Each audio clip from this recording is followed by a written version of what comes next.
الحمدللہ رب العالمین والصلاة والسلام علی سید الانبیاء والمرسلین وعلی آلہ وصحبہ اجمعین، اما بعد، السلام علیکم ورحمۃ اللہ تعالی وبرکاتہ۔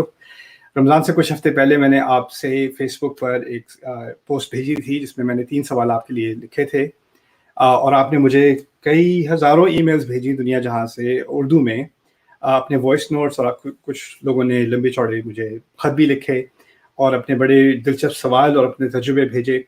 میرے لیے یہ تو ممکن نہیں ہوگا کہ میں تمام سوالات کا جواب دے سکوں، لیکن اور میں کب سے سوچ رہا ہوں کہ فارمیٹ کیا استعمال کرنا چاہیے ان سوالوں کو ایڈریس کرنے کا۔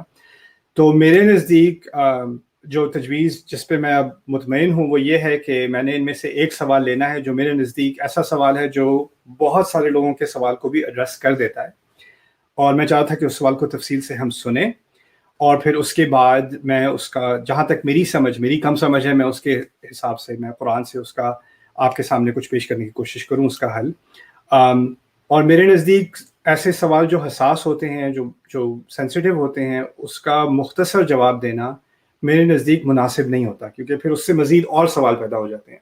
تو میری پہلی نیت تو یہ ہے کہ سیشنز اتنے لمبے نہیں ہوں گے، لیکن ہو سکتا ہے کہ ایک ہی سوال کا ہم کئی قسطوں میں جواب دیں، تاکہ یعنی میں چاہتا ہوں کہ اگر جواب دینا ہے تو اس طرح کا ہو کہ قرآن کے تدبر کے ذریعے ہمارے دل میں اس کی طرف سے ایک تسلی آ جائے۔ اصل چیز ہوتی ہے دل میں تسلی آ جانا، تو وہ میری نیت ہے۔ اس لیے میں اپنی ماما کی مدد اس دفعہ استعمال کر رہا ہوں، کیونکہ آپ لوگوں کے کچھ سوال اتنے سینسیٹیو تھے، تو میں آف کورس یہ نہیں چاہتا کہ میں آپ کا وائس نوٹ پلے کروں اور پھر آپ لوگ امبیرس ہو جائیں کہ گھر والے بھی سن رہے ہیں اور تم نے یہ سوال بھیجا تھا، تو آپ کی آئیڈینٹی کو میں پرائیویٹ رکھنا چاہ رہا ہوں۔ تو میں نے کیا یہ ہے کہ کچھ جو سوال میں نے چنے ہیں اس کو ماما نے میرے لیے ٹرانسکرائب کر لیا، اس کو لکھ لیا ہے اس سوال کو، تو وہ ماما میرے لیے پڑھ دیں گے۔ ایک لمبا چوڑا سوال ہے لیکن بہت اہم ہے میرے نزدیک، تو میں نے کہا کہ پہلے کچھ ہمارے جو ایپیسوڈ ہوں گے ان کو اس سوال کے لیے ڈیڈیکیٹ کر دیتے ہیں، تو پہلے ان سے یہ سوال سن لیں، پھر میرے جواب کی طرف آتے ہیں انشاءاللہ۔ ماما پڑھ لیں۔ وعلیکم السلام ورحمۃ اللہ وبرکاتہ۔ قرآن کی تعلیمات سے ایک چیز سمجھ میں نہیں آتی جس کا تعلق اللہ کی صفات سے ہے، جس سے میں بہت کنفیوز ہو جاتی ہوں کہ اللہ کی صفات بہت بہت زیادہ رحمان، رحیم اور محبت کرنے والی ہیں۔ کوئی بھی انسان اپنی مرضی سے دنیا میں آیا، نہ ہی اس کو اجازت دی گئی ہے کہ زندگی اپنی مرضی سے ختم کر کے یہاں سے چلا جائے۔ تو کیا پھر یہ اس کا بنیادی حق نہیں کہ زندگی گزارنے کے لیے اس کو تمام ضروریات، سہولیات میسر ہوں، جیسے کھانا، پانی، صحت، جسم کے پورے اعضاء، نفسیاتی اور جذباتی ضروریات؟ لیکن پھر بھی لوگ ان چیزوں کے نہ ہونے کی وجہ سے تڑپتے ہیں، ہاتھ پیر کٹ جائیں، اعضاء پورے نہ ہوں، پیاس سے مر جاتے ہیں۔ اگر ایک جانور کو باندھ دیا جائے تو وہ وہاں اپنی مرضی سے جا بھی نہیں سکتا، کھانا پینا نہ ملے، ہاتھ پیر کاٹ کر تکلیف دی جائے، اللہ تعالیٰ ایسے کیسے کر سکتے ہیں؟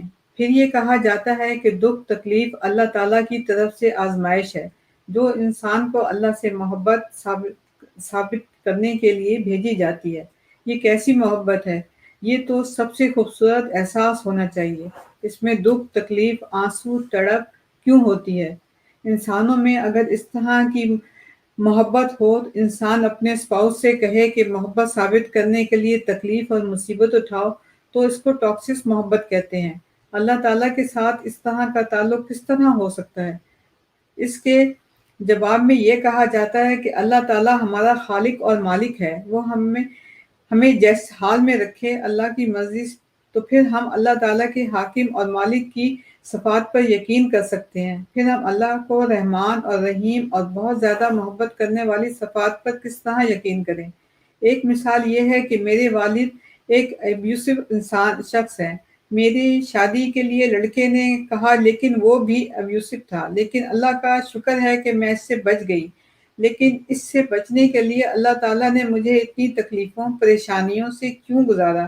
میری پوری فیملی آج تک تکلیف اٹھا رہی ہے کیونکہ میرے والد ایک ابیوسو انسان ہیں۔ اتنا دکھ اور تکلیف انسان کو توڑ دیتی ہے، کھوکھلا کر دیتی ہے، انسان کسی چیز کے قابل نہیں رہتا۔ اتنی تکلیف، دکھ اور تڑپ سے کیوں گزرنا پڑتا ہے؟ تو آپ سمجھ سکتے ہیں کہ میرے نزدیک یہ سوال اتنا اہم کیوں تھا، کیونکہ آپ کے سینکڑوں سوالوں میں سے کئی ایسے سوال تھے جس میں آپ بہت تکلیف میں ہیں، اور انسان کو اس دنیا میں تکلیف اٹھانا اس زندگی کا حصہ ہے. قد خلقنا الانسان فی کبد، ہم نے انسان کو مشکل، کمر توڑنے والی مشکل میں اور محنت میں اور مشقت میں پیدا کیا اور اس کو بنایا.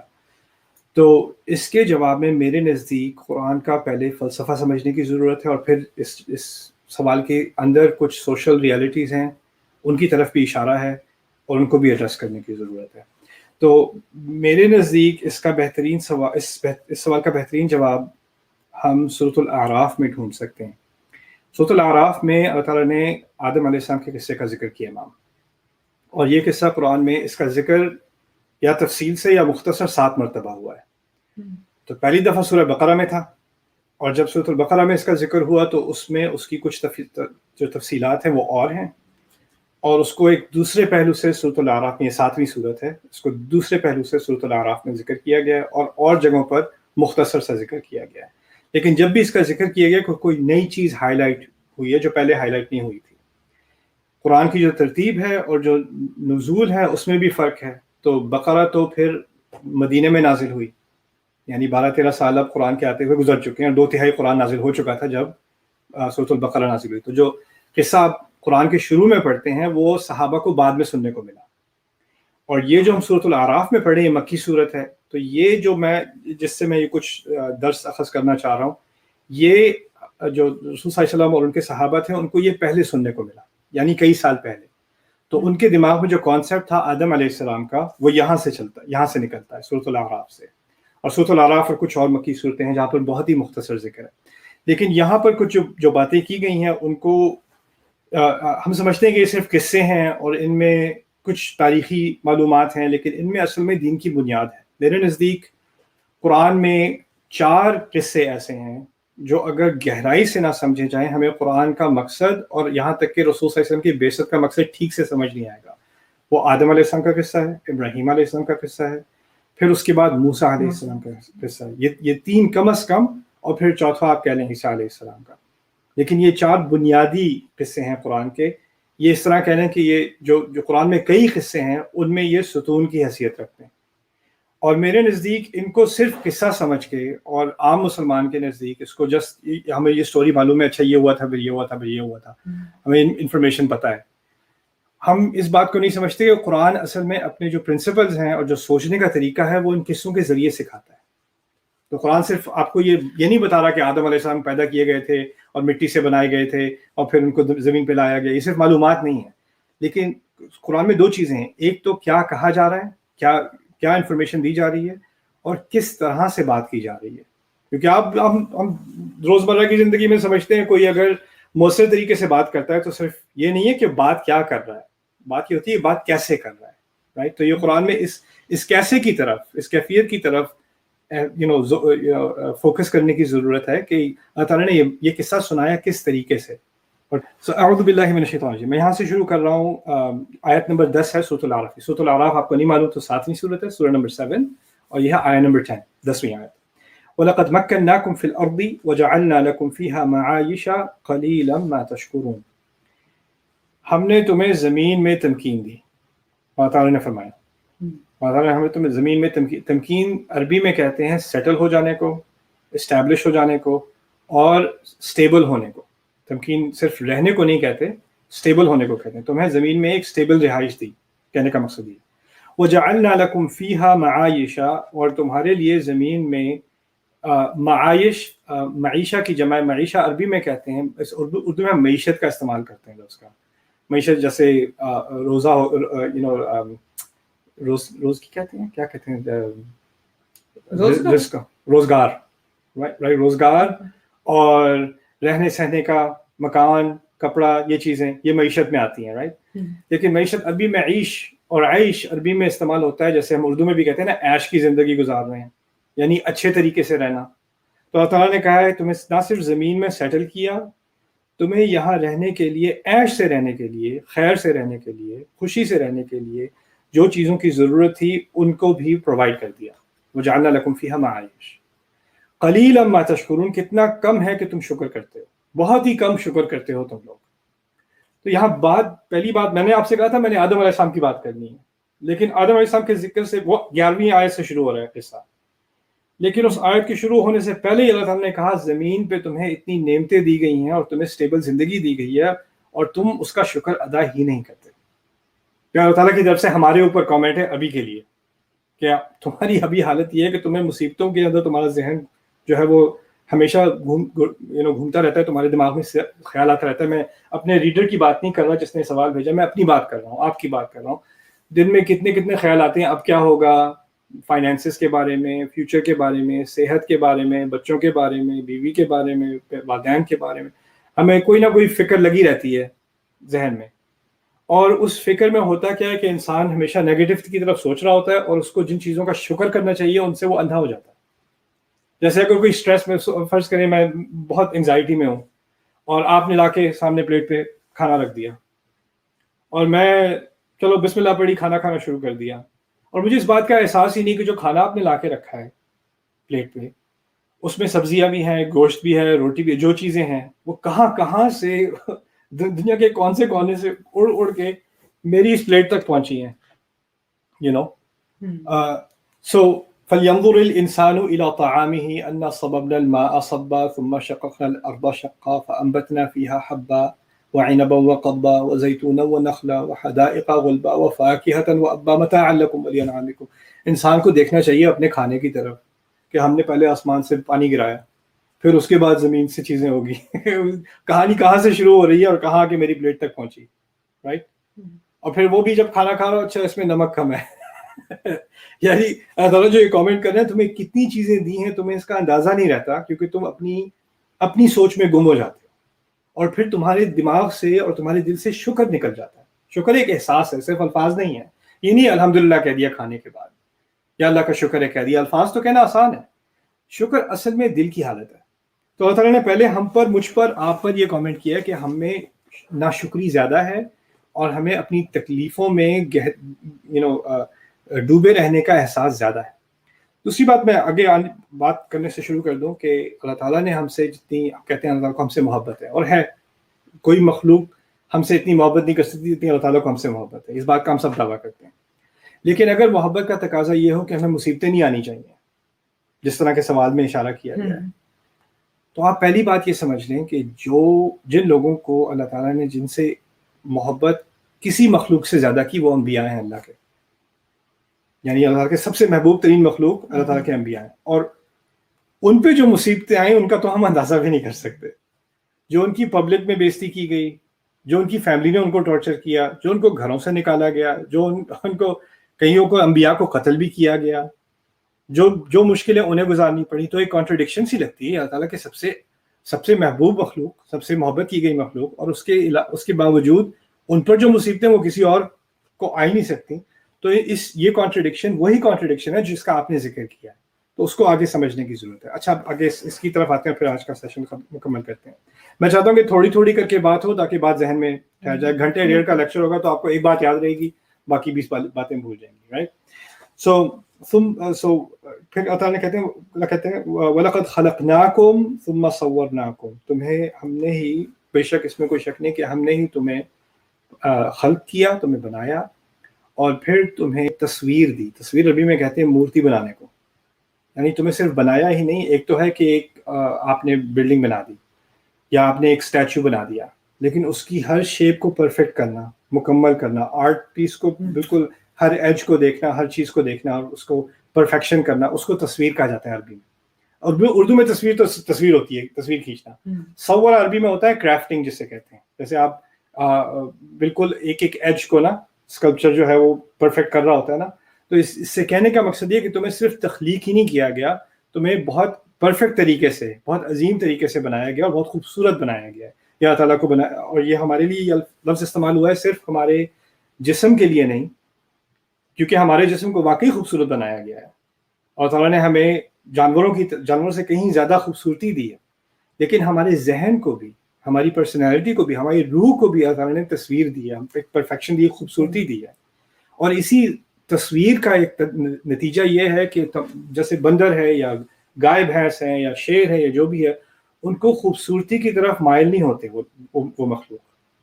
ہمارے اندر خوبصورتی ہے اور ہم خوبصورتی کی طرف مائل ہوتے ہیں, انٹیریئر ڈیکوریشن کرتے ہیں, اچھے سے اچھے کپڑے ڈھونڈتے ہیں, خوب سے خوب کھانا دیکھتے ہیں, ہمیں صرف یہ نہیں کہ سر پہ چھت ہو اور کھانا ہو، جو بھی گھاس کھا لیں، کچھ بھی کھا لیں، پروٹینس تو مل جائیں گے، کاربوہائیڈریٹس تو مل جائیں گے، تو جو اسینشیل چاہیے اس سے کام چل جائے گا. ہمیں کھانا بھی خوبصورت سے خوبصورت کرنا ہے. کھانا اگر اگلی لگ رہا ہو تو کھانے کو دل نہیں کرتا. اس کی اسمیل بھی خوبصورت ہونی چاہیے، ہمارے کپڑے بھی خوبصورت ہونے چاہیے، ہماری سراؤنڈنگ بھی خوبصورت ہونی چاہیے. یہ ہماری تصویر کا تقاضا ہے ایکچولی. ہمیں جو خوبصورت بنایا تو ہمارے ارد گرد بھی خوبصورتی کی ہم خوبصورتی کی طرف مائل ہو جاتے ہیں. اسی لیے تعالیٰ نے ایک حدیث قدسی میں ہے، اور حدیث میں ایکچولی، ان اللہ جمیل یحب الجمال، اللہ خوبصورت ہے اور اس کو خوبصورتی پسند ہے. تو خیر، یہاں پر تمہیں بنایا اور تمہیں یہ پرفیکٹ تشکیل دی. ثم قلنا للملائکۃ اسجدوا لآدم فسجدوا الا ابلیس، پھر ہم نے فرشتوں سے کہا کہ آدم کو سجدہ کرو. یہ عجیب آیت ہے. اس میں ایک بات کی طرف اشارہ ہے جس کو ہم زیادہ اٹینشن نہیں دیتے. بات آدم سے شروع نہیں ہوئی تھی، ایک ہی آیت ہے. بات آدم سے شروع نہیں ہوئی تھی. بات شروع ہوئی تھی تم زمین میں رہتے ہو، تم شکر نہیں کرتے. پھر تمہیں سے کہا تم سب کو بنایا، تم سب کی تصویر کی، تمہیں پرفیکٹ بنایا. پھر فرشتوں کو حکم دیا کہ آدم کو سجدہ کرو. ہم سب کو تو سجدہ کرنے کا حکم نہیں دیا تھا. سجدہ تو آدم علیہ السلام کو کہا تھا کہ ان کی طرف آپ سجدہ کریں. بات میں اشارہ اس طرف ہے کہ ہم سب کی تخلیق ہو چکی تھی. اس میں اصل اشارہ یہ ہے کہ ہم سب بنائے جا چکے تھے، اور ہم میں سے سب بنائے جانے کے بعد ہماری ارواح موجود تھیں، ہمیں شعور تھا، اور ہم میں سے پھر آدم علیہ السلام کو چنا گیا. اور پھر وہ کیونکہ وہ پہلے انسان ہیں، اور ہم یہ جو سارا سین ہے نا مخلوق کا، اور یہ فرشتوں نے سجدہ کرنا تھا اور ابلیس نے جو ہے آگے سے منع کیا، یہ سارا جو سین ہے، اللہ تعالیٰ اشارے میں یہ بات کہہ رہے ہیں کہ ہم اس سین میں شاہد تھے، ہم وہاں تھے، ہم نے یہ سب کچھ ہم اپنے سامنے ہوتے دیکھا. اللہ تعالیٰ نے ایکچولی ہمیں اس میں گواہ بنایا. اس بات کی طرف اشارہ بہت کم لوگوں نے، کچھ مفسروں نے اس کی طرف ذکر کیا کیونکہ زبان میں یہ بات موجود ہے، بدیہت ہے. اس آیت سے ہی بات تھوڑی تھوڑی نکلنی شروع ہوئی، آگے اور نکلنی شروع ہو جائے گی. لیکن بات کیا ہے؟ تمہیں بنایا، تمہیں تخلیق کی، پھر آدم سے کہا، پھر فرشتوں سے کہا آدم کو سجدہ کرو. اور احادیث میں اس کی طرف تفاصیل اور بھی مل جاتی ہیں، اور قرآن کے اور مقامات پہ اور تفاصیل بھی مل جاتی ہیں. اللہ تعالیٰ نے آدم کو مخلوق کیا، اور پھر اللہ تعالیٰ نے آدم کو اپنی تمام اولاد دکھائی. حدیث میں آتا ہے آدم کو تمام اولاد دکھائی. اور یعنی میں کھڑا ہوں، آپ کھڑی ہیں، سارے کھڑے ہیں، ایک ہی عمر ہے اس وقت ہماری. ارواح تو ایک ہی دفعہ میں بنائی گئی ہیں، تو ہم سب وہاں موجود ہیں. اللہ تعالیٰ نے آدم علیہ السلام کو ایک ایک سے تعارف کرایا. یہ ہے، اس کا یہ نام ہوگا، اس کی عمر ہوگی، اس کا یہ ہوگا، اس کا یہ ہوگا، اس کا یہ ہوگا، اس کی پوری، جیسے کہہ لیں اس کی فیس بک پروفائل. آدم علیہ السلام کو تمام ایک ایک کر کے انسان انٹروڈیوس کرائے گئے. اصل میں سورۃ البقرہ کی جو آیت ہے، وَعَلَّمَ آدَمَ الْأَسْمَاءَ كُلَّهَا ثُمَّ عَرَضَهُمْ عَلَى الْمَلَائِكَةِ، کہ اللہ تعالیٰ نے آدم کو تمام نام سکھائے. مشہور آیت ہے سورۃ البقرہ کی، اللہ تعالیٰ نے آدم کو تمام نام سکھائے. اس سے ہم نکالتے ہیں پتھر کا نام، لکڑی کا نام، درخت کا نام، دریا کا نام. لیکن اس کی تحت مفسرون نے، اور زبان میں اس کا احتمال بھی ہے کہ اس میں اصل میں ان کو تمام اپنی اولاد کے نام بھی سکھا دیے گئے تھے، اور اپنی اولاد سے انٹروڈیوس کرا دیا گیا تھا. یہاں تک کہ اس حدیث میں آتا ہے کہ داؤد علیہ السلام تک پہنچے. اور اسی پہ آج بات مکمل کرتے ہیں، پھر آگے پڑھیں گے انشاءاللہ. داؤد علیہ السلام تک پہنچے اس حدیث میں. تو کہتے ہیں یہ کون ہے؟ ان کو ذرا یہ منفرد نظر آئے داؤد علیہ السلام، آدم علیہ السلام کو. کہتے ہیں ان کا نام داؤد ہے. تو ان کو ایک خاص ملان ہوا داؤد کی طرف. انہوں نے کہا میری زندگی کے 40 سال ان کو دے دو. اور اس حدیث میں انہوں نے یہ کہا. تو یہ عجیب ایک کنیکشن تھا. مجھے لگا انہوں نے نہ ابراہیم علیہ السلام سے کنیکشن کی بات کی، نہ کسی اور سے. خاص داؤد علیہ السلام کی طرف ان کی اٹینشن گئی، نا توجہ گئی. اور قرآن بھی عجیب ہے کہ قرآن میں خلیفہ کا لفظ صرف 2 دفعہ استعمال ہوا ہے پورے قرآن میں. 23 سال کی وحی میں 114 صورتوں میں خلیفہ کا لفظ صرف 2 مرتبہ استعمال ہوا. ایک دفعہ آدم علیہ السلام کے لیے، انی جاعل فی الارض خلیفہ. دوسری دفعہ داؤد علیہ السلام کے لیے، یا داؤد انا جعلناک خلیفۃ فی الارض. یعنی عجیب ایک تناسب ہے دونوں کے درمیان، قرآن میں بھی اور اس حدیث میں بھی اس کی طرف ایک اشارہ ملتا ہے. لیکن اصل بات کیا ہے کہ ہم موجود ہیں، اور ہم جانتے ہیں کہ کیا ہونے والا ہے، اور یہ ہمارے سامنے ہوگا ایکچولی. تو اس سے ہمارے جو یہ باقی قصہ ہے نا، اس کی انڈرسٹینڈنگ اور یہ کیا ہم سمجھنے والے ہیں اس میں سے، اس سب میں بہت گہری تبدیلی آتی ہے. اور اس سب کی طرف اشارہ کہاں سے ہوگا؟ سورۃ الاعراف کی طرف سے. تو انشاءاللہ تعالیٰ اس پہ کل مزید کچھ بات کریں گے. اسی سوال پہ کچھ دن ٹھہریں گے, اس کو تحمل سے سمجھنے کی کوشش کریں گے, کیونکہ میرے نزدیک اس سے زیادہ دل کو تسلی دینے والا جواب قرآن میں ابھی تک مجھے تو نہیں ملا. ہوگا اللہ تعالیٰ کی یہ حکمت جو ہے اس میں کوئی لمٹ نہیں ہے, اور میں تو صرف ابھی تھوڑے تھوڑے قطرے پکڑ کے میں قرآن سمجھ رہا ہوں, لیکن جہاں تک مجھے سمجھ میں آیا ہے میں انشاءاللہ یہ چیز آپ سے شیئر کرنا چاہتا ہوں.